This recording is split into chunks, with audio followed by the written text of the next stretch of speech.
his name is... It's John Bunday.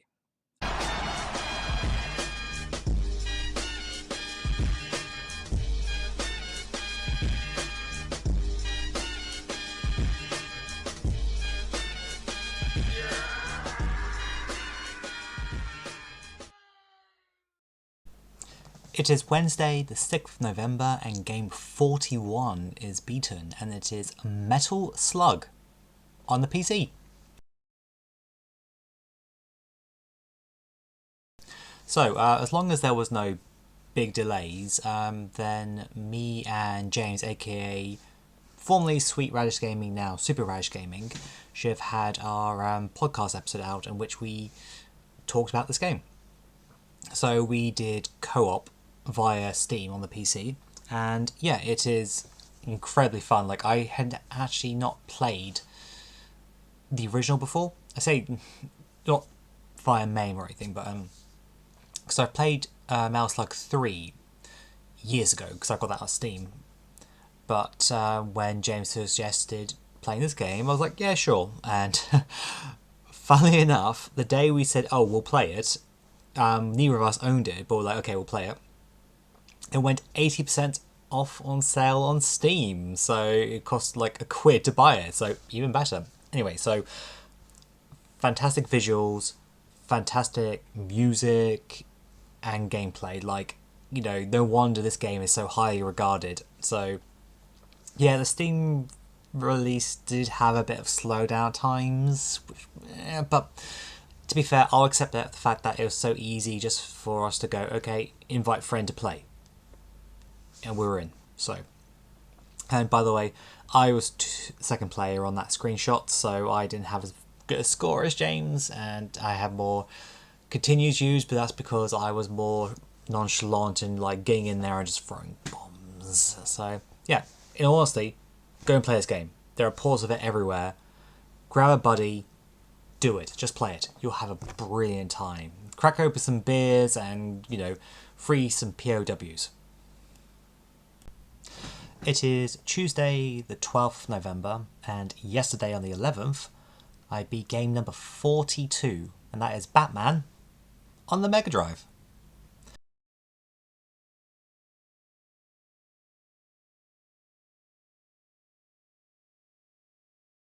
So this is a game that I started playing as part of the Mega Drive Challenge. I only first played this game last year as part of like a short like try series I did, and where I did a bunch of like Mega Drive games I've never played before. Anyway, I didn't get past level 2. Ignore the video effects. My webcam, I haven't replaced it yet. I didn't get past level 2 because I didn't understand about the grapple hook. So, anyway, so I learned about that for the Mega Drive Challenge, and I managed to get to level 4, where you have control of the Batmobile and going through like kind of like a shmup section before I got game over. But I actually re-enjoyed it, so I decided to go back because you get pretty much unlimited continues. So, and yeah, I beat the game. So initially when I first played it, I wasn't that complimentary because of like the controls. More a case of like Batman himself. So now that I've had more time with the game, my thoughts have changed. First of all, I think the presentation of the game is fantastic. Like, the art style, you know, I really get that kind of gothic feel that, you know, of the first Batman movie, because this is the Batman movie. This isn't like, you know, DC Universe kind of like cartoon continuity or anything. This is like Jack Nicholson is the Joker, as you saw from that Endgame cutscene, like the screenshot I put up. So I think they really captured that very well, and I think the music also is great. There's only 6 levels, but a couple of them have a couple of different so levels 4 and 6 have a couple of different sections to it. So, and you also get the Batwing as well in level 5. So yeah, it is very cool. Yeah, so I said, oh, you don't get a flying kick. It's actually a flying knee. So, but the double jump can be a bit annoying to like kind of control, because you don't, when you do a double jump, you are I think you're automatically doing the kick, if I remember correctly. Either way, it's just from like the sprite. I wasn't sure, but he's actually like kneeing them. So, because when I first started playing, I was being like cautious, but once you figure out how to actually control Batman like how you should, you can just start like, and once you know the levels better, you can just like blaze through them, and you do feel like the Batman. You know, it's great. So this is a game where they want you to spend your time getting to know the levels. Like, it's try and repeat till you get comfortable enough that you can go in there and just like be the Batman. So, game I definitely recommend playing. It's because it's, a licensed Batman game. I doubt we'll probably ever see like a re-release of this, but I don't think it's that expensive to pick up. I did it via my EverDrive, but I am tempted to pick up maybe if I see it for a good price. I'm not sure if I necessarily would ever want to replay all the way through, but it's an enjoyable game. So, Batman, game number 42. It is Friday, the 15th of November, and game number 43 is finished, and it is Rez Infinite on the PC.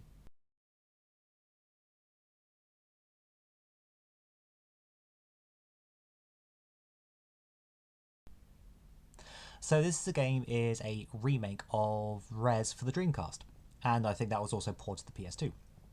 So I heard of Rez, and I thought, maybe play that one day. But I've been into this YouTube channel called Gaming for Ages, in which they do a weekly kind of like book club, and they on Monday, I think it was, or Tuesday, I was listening to their latest one, and it was about Panzer Dragoon.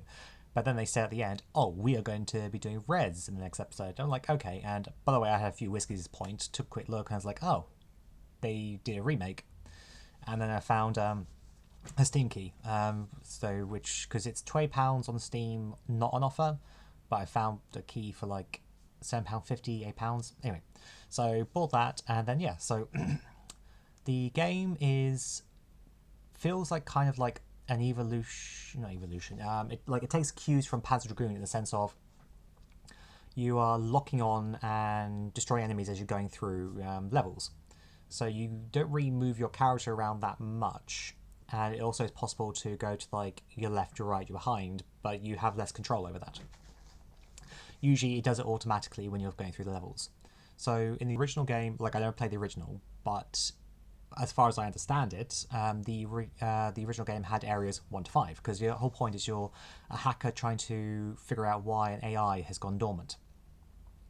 So you're flying through these kind of imagine like cyberspace, for like through the mindset of like 70s, 80s, 90s. Like it's all like a wireframe kind of like, and your avatar is like a wireframe person, and as you can get like upgrades to make yourself more like fleshed out, I guess. And you can also pick up some screen clearing bombs as well.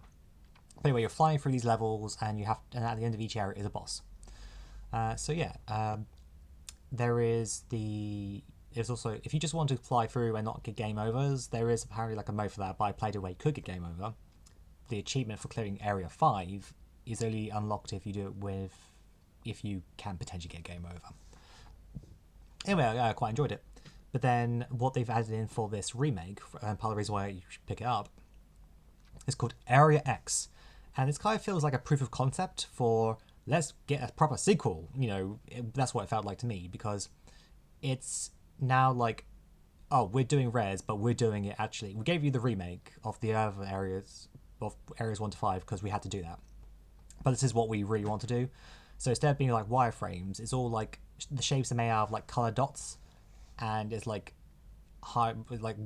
it's made to Unreal 4, but like a higher level of graphical fidelity, graphical style. I don't know. Anyway, it looks very pretty, is what I'm trying to say.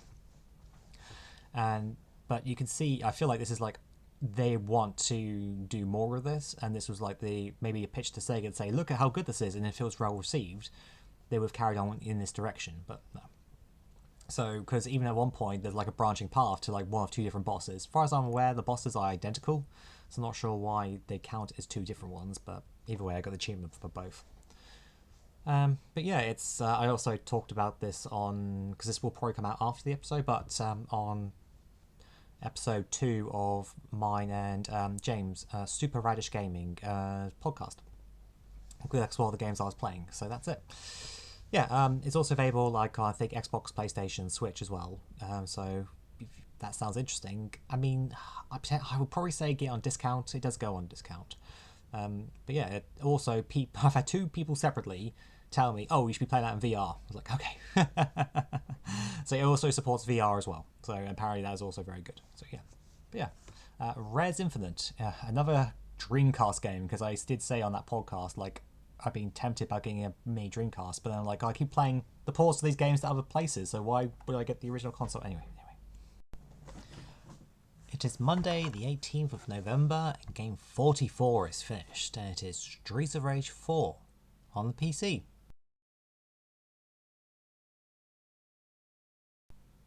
Yes, you may have deja vu, because on last year's 52, just like Silent Hill, I had beat that game as well. But this is actually the first time playing it from start to finish in co-op.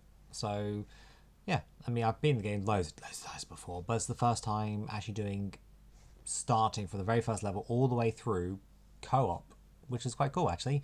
I didn't realize like the last third levels I never had the bonus points for playing in two player, so I was just like, oh well, I thought I had those. Clearly not. So yeah, great game. I think it's done the series like is a good like a fresh shot on the arm. You know, I love the gameplay. It's that being said, when I picked this up day one, and I started on normal, and I had to kick it down to easy because I struggled with the controls initially. But once I understood, well, not necessarily the controls, sorry, the enemies, the patterns of the enemies. Once I got those down though, yeah, like I've played on like the harder difficulties as well. So Streets of Rage 4, it's a no-brainer. Pick it up, play co-op. You can play online co-op as well.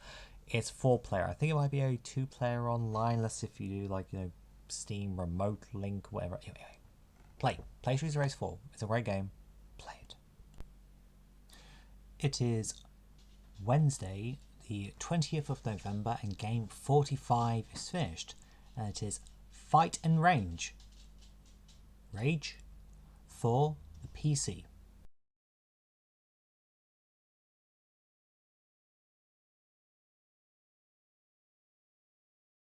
So this is an indie beat 'em up. It's very colourful, and it's also like when you're playing it, you will obviously the influences like Streets of Rage, Street Fighter, and I assume Final Fight. And it's very colourful, very enjoyable. It's about like 7 stages long, so it's not too long, and it can actually support up to like 3-player, and also you can unlock computer CPU partners if you want to, because I think depending on like different endings to achieve like require different partners, and also there's a lot to unlock by getting coins that you can spend like unlock easy mode for example, or the ability to have CPU partners. Those are unlocks you get from playing the main game and earning coins. When you get them when you actually like get a game over, and then it says, oh yeah, you've earned this many coins. Yeah, so it's enjoyable. It took 2 attempts to beat. I mean, because you do get continues. It's just the first time that me and my friend played. It was getting late, and we're like, okay, we'll leave it there. So then we carry on playing today and made it the way through. Did require a couple of continues. I'll be honest, because there were 3 characters, and this time I played someone different. And I played the girl, and she's faster, but I didn't really like her move set. I felt she was a bit weak. Anyway, so yeah, but got through to the end and beat the final boss. Like the final boss is categorically Mr. X from Streets of Rage. You got just it has a machine gun and everything. But anyway, it is an enjoyable game. If you're looking for like a indie beat 'em up, there's a lot there, so go for it. Like I say, I really dug the visuals and everything, so give it a try. So Fight and Rage. It is Thursday, the 5th of December, and game 47 is finished, and it is Cthulhu Saves Christmas on the PC.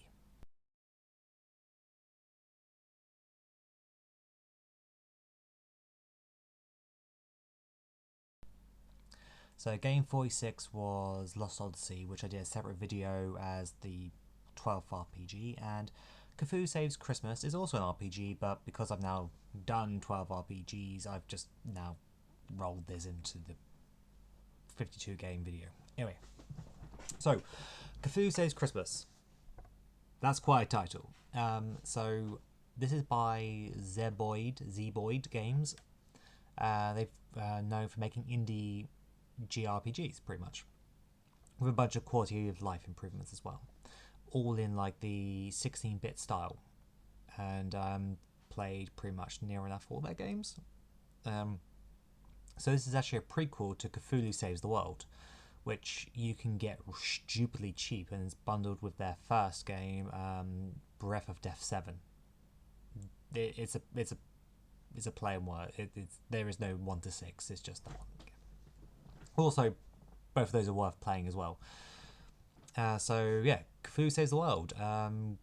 You are the eldritch horror god Cthulhu who has to save Santa Claus who's been kidnapped. I kid you not. I know I'm not the only person in the Club 52 challenge who's played this game, and yeah, I quite easily recommend it. It's not too difficult. It took me about 7 hours to beat, I think. That time might be being extended because of like also sorting out like the laundry and all that. But anyway, so what thing that the game does do actually is every time you enter an area, it has like a battle like counter at the bottom, like right of the screen. And so once it hits 0, you can walk around freely and not actually have any more random encounters. You can trigger them from the main menu. So if you just do the amount it says, usually you're like perfectly fine for facing the boss. So it lets you know that you don't have to grind beyond that point unless you really want to. For the first couple of areas, I would just trigger all the battles before even moving into the area. I mean, don't get me wrong, you find items which will make you stronger, you know, but I was just like, get through the battles and then walk around to my heart's content, turn into a walking sim. But anyway, Cthulhu Saves Christmas, because it's December, and I've been saying for several years I need to play this game, but I have to do it at Christmas, and I finally kicked myself to go and do it. So it is Saturday, the 14th of December, and game 48 is finished, and it is Knights Journey of Dreams on the Nintendo Wii.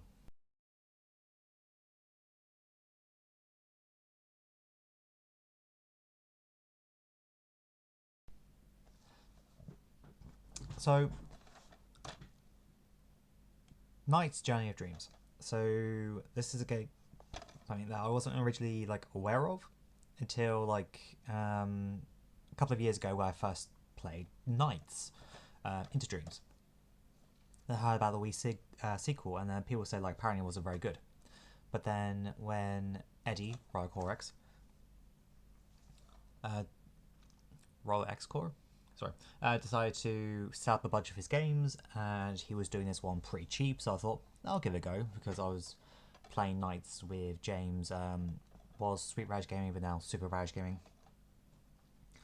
Yeah, so then we started, I don't know if by the time this comes out, if we would have done our podcast about it, but I said for this year, because it's been a couple of years now, I would like to do this one and see like how it compares. And for those curious, even though it's a Wii game, I used a GameCube controller to be able to play it. So I didn't actually try playing it with the Wiimote, so I have no idea if that is a better control scheme. So I thought, I prefer using a controller over the motion kind of stuff, so I thought, go with this. So, how is the game? I really enjoyed it, actually. I can see why people potentially might not like it. So, where with Nights into Dreams, it's just every single stage is the same, but you have different kind of stages, the design, what you go through, like the set pieces. But it's always, find like the 4 idiots, then defeat the boss, and rinse and repeat until you get to the final boss, and do that with the 2 children.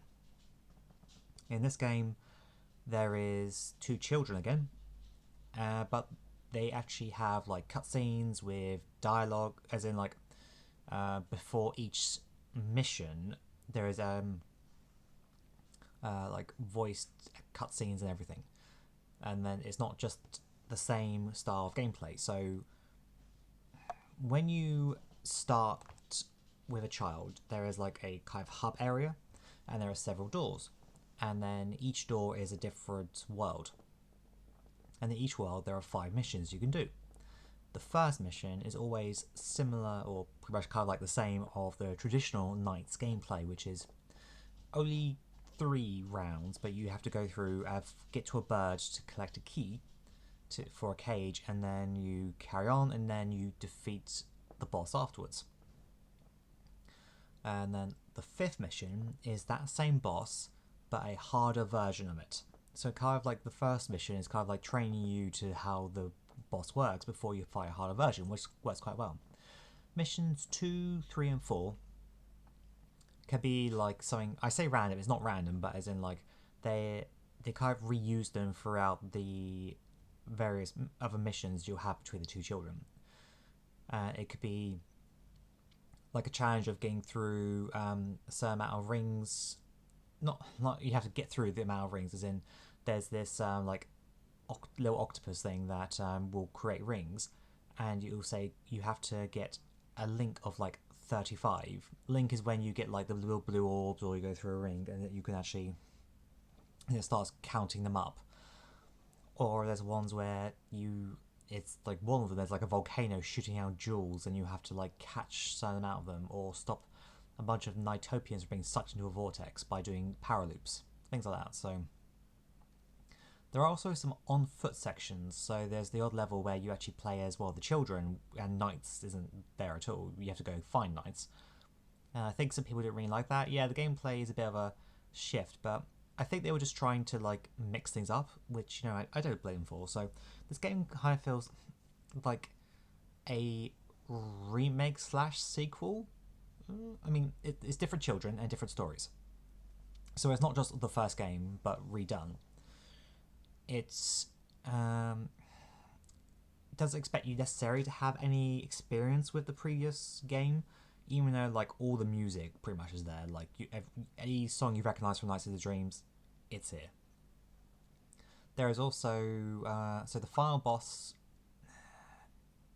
is the same for both children, but if you get at least a minimum of C ranking on every single stage, and you have to do it for both children, you'll then unlock in both of their stories the final boss, which it's still like this last area again, but there's an additional boss fight within that and some different cutscenes. So, which is what I did when I was playing through. I was like, I'm not gonna do that. I'm happy just, you know, getting to, you know, the final boss is Master Wiseman. I was happy just to do that. But as I didn't have that many that I didn't get below a C on, and I was like, okay, we'll do this. For FYI, some of the bosses are easier if you're using some of the masks that you get. So, oh yeah, that's also another gimmick, is when you defeat one of the worlds, as in like the second iteration of the boss, you can unlock a mask. So there's 3 masks you can get. Dolphin, so you can go underwater. There's a rocket one and a dragon one. So the rocket one makes you go stupidly fast, and the dragon one just means that, yeah, I think you also go faster, but then can like maybe be a bit more movable. Anyway, yeah, so I honestly quite enjoyed it, and while I was playing this, my son actually came in and saw me playing it. I was like, oh, what's that? And yeah, okay. I mean, he was suddenly completely enraptured by the colourfulness of it, and like the characterization of like knights and everything, and like suddenly, I mean, don't be wrong, he wanted to have a go, but he could not play this, as in like be able to play it except for moving like the characters around, but he wouldn't be able to do any of the stages. But he enjoyed just also watching what was going on. So I mean, we have been playing Discworld 2, but that kind of got paused so that we can play through the rest of this. So yeah, but yeah, Knights and Journey of Dreams, it's honestly, I think it's worth playing. I mean, you could also pick it up really cheap. So, I mean, yeah, it's with the original Knights feeling like more of like a high score game. This it does have, you know, high scores as well. Like there's extra things you unlock if you get A ranks across the board. I haven't done that, but this one is trying to be more than that and give you like more variety. So, but yeah, but I think, you know, definitely worth a try. So. It is Sunday, 15th December, and game 49 is finished, and it is Night Striker on the Mega CD.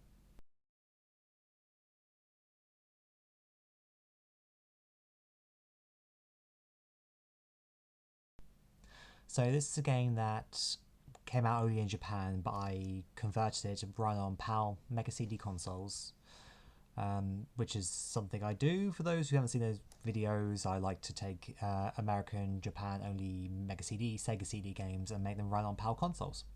So I was recording the footage for my PAL conversion video and managed to actually make my way through the game. There is a branching path. So the game is like Space Harrier, but think of like Outrun, which when you get to the end of stage, you can branch off in different directions.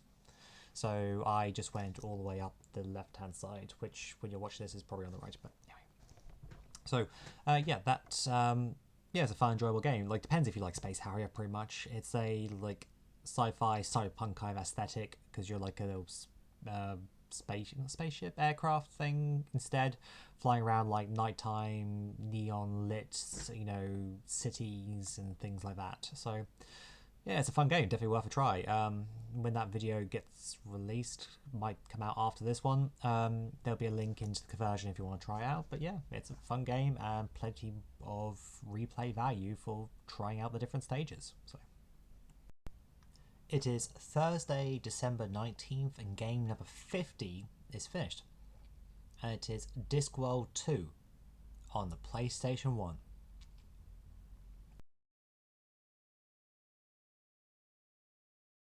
So those who saw one of the earlier episodes of this series will have seen that I finished Discworld 1 on the PS1. So for those who don't know, this is a point-and-click adventure game based on the Discworld series by Terry Pratchett. I never played these back in the day. I enjoy the Discworld series of books, so I've been meaning to give these a try. And when I started playing the PC port of Discworld 1, my son saw me, was immediately interested, so then I had to start playing it on the PS1 so we could sit on the sofa and do it rather than doing it in front of a PC. So we beat that together. A guide was heavily used. Anyway, so now Discworld 2. Electric Boogaloo. That's not actually the subtitle. It's like, depending on which region, it's like missing, presumed, or like something like that. So, the game is pretty much like the first one. The puzzles aren't as convoluted, but there are definitely some head scratches that you will need to use a guide with just to figure out what the heck you're meant to do. But they're not. But across the board, they're not as bad. So much so that even in like the very first 10 minutes of the game, it breaks the fourth wall. It likes to do that during the game. Actually, break the fourth wall. It breaks the fourth wall about do you go on the quest and do find random items to use with other stuff or nonsense puzzles. It even jokes with itself. So Eric Idle is back as Rincewind, but Tony Robinson isn't back, so I don't know if that was for some other reason or maybe he was just too expensive now or whatever. The visuals have had an update, like Rincewind's character, animation or whatever is had a big upgrade, and even at one point have a 3D section. So yeah, but it's enjoyable. It's definitely for fans of the series. There's a lot of that same style humor, and even some Monty Python references in there as well. So currently, there's no way to buy a modern release of this. So I know Terry's daughter Rihanna is always trying to get this sorted, but anyway, so but yeah, it's worth a try if you're into point and clicks, but be prepared to have a guide to hand. So it is still Thursday the 19th of December, and game 51 is now finished, and that is, what was it? Shadows of the Damned, Hella Remastered.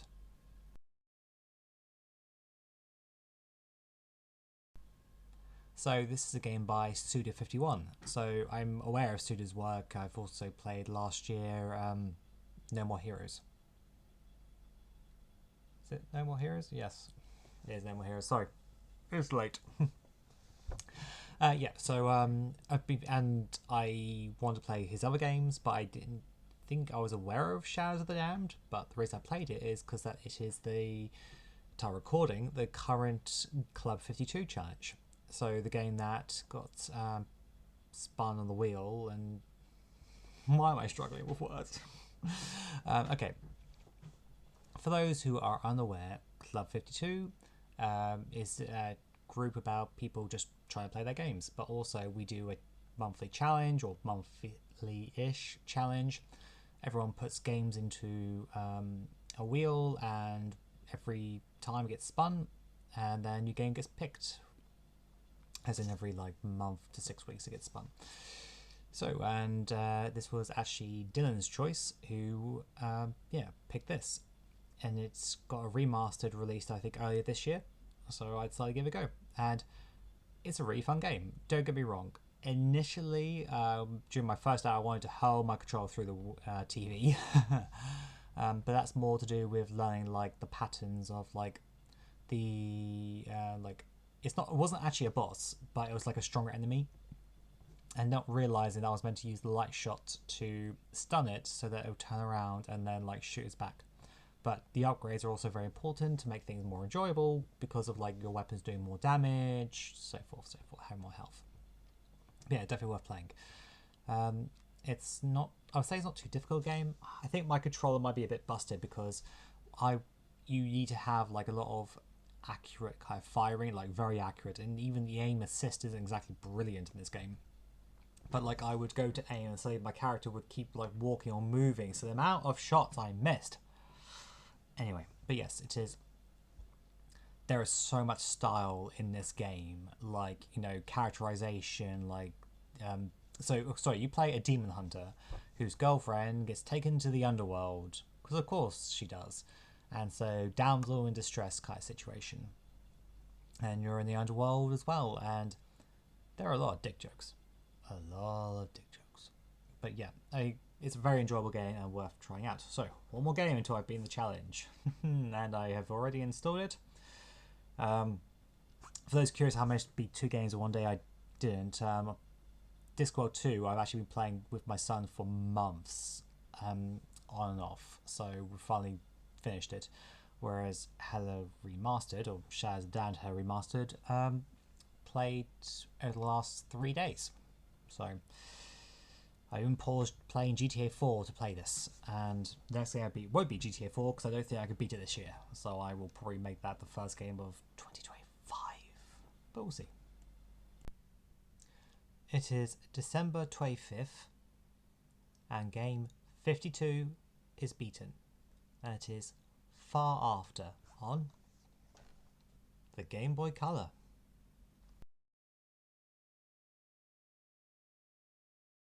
So yes, it is Christmas Day, and I've got my Christmas jumper on. See, Brussels sprouts running around in hats and everything. So yeah. John, why are you playing games rather than saying hi to your family? Well, they've gone to bed.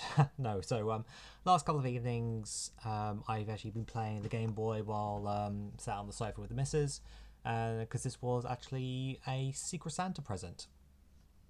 So those who saw the live stream but not part of the Secret Santa group, there was a homebrew Game Boy ROM that I was meant to get. So Sean forwarded an email, but it didn't include the attachment.